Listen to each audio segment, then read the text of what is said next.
हम आपको बता दें कि राज्याभिषेक इसमें अब 11 घंटे से कम का वक्त, 11 घंटे से बस कुछ ही ज्यादा वक्त बचा हुआ है कि आपको यह पता चलना शुरू हो जाएगा कि बिहार में असल में लोगों ने सोचा क्या है। अभी तमाम अंदाजे लगाए गए, सर्वे किए गए, लेकिन लोगों ने क्या सोचा है 243 की 243 सीटों पर 243 रिपोर्टर और कैमरे आपको बताएंगे कि वहां क्या चल रहा है। लेकिन उससे पहले बिहार चुनाव का बंगाल पर असर कितना होगा जरा यह भी समझ लें, क्योंकि बहुत सारे लोग ये कह रहे हैं कि बिहार से ही वो हवा शुरू होगी जो बाकी के राज्यों में क्या होगा चुनाव में, इसको भी तय करने वाली है। लेकिन यहां पर देखें, तीन सिचुएशंस, तीन, हालांकि ये आने वाले समय में क्या होगा ये जनता कल तय करने वाली है, लेकिन ये तीन के अलावा कोई चौथी स्थिति नहीं होगी। पहला तो ये होगा कि एनडीए जीता तो बंगाल में बीजेपी को फायदा होगा निश्चित रूप से, एक मोरल बूस्टिंग तो होगी वहां काडर के लिए।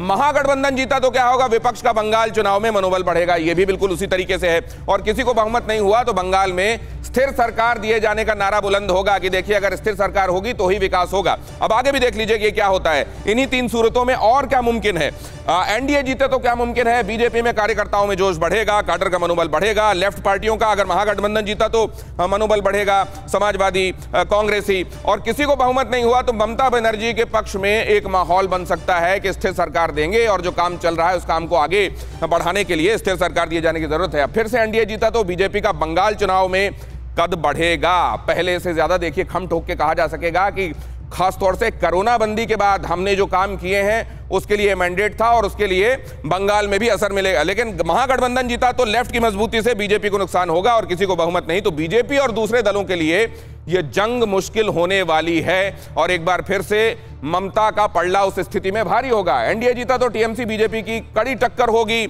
अगर महागठबंधन जीता तो बंगाल का मुकाबला त्रिकोणीय हो जाएगा, ट्रायंगुलर हो जाएगा जाहिर है। और उधर किसी को बहुमत नहीं मिला तो महागठबंधन में बंगाल में महागठबंधन मजबूत हो सकता है। जाहिर है वो वाली स्थिति जो है उसमें दोनों में ही महागठबंधन के लिए माफिक आ रही है। लेकिन यहां एनडीए जीता तो भ्रष्टाचार मुक्त विकास का नारा एक बार फिर बुलंद किया जाएगा, महागठबंधन जीता तो बीजेपी की बंगाल जीत आसान नहीं रहेगी, ये भी तय है। और किसी को बहुमत नहीं रहा तो सरकार के गठन के हिसाब से असर होगा।